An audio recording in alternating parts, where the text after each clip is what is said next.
Ang roamer ng Team Spirit na si Sawo ay merong 81% win rate kay Minotaur. At ito ang rotation niya. Level 1, natulong agad siya sa mid para mag-clear ng minions.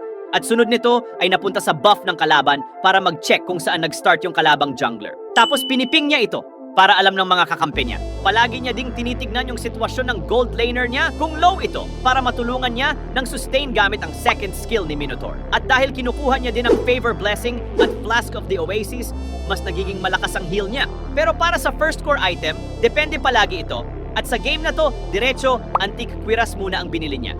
Marami kasing physical damage yung kalaban. Tapos para sa second core item naman, tsaka niya lang binibili ang Flask. Mahilig din tumambay si Sawo sa mga damo para sa area control. Mas mahirap kasing makakalapit yung kalaban pag alam nilang may Minotaur na nagbabantay sa damo. At madalas pag pinuwersa ito ng kalaban niya, nagiging libreng set lang ito sa kanya. At para sa full item build ni Sawo, ito ang gamit niya. Tapos sa emblem naman, tank na may Inspire, Wilderness Blessing at Concussive Blast.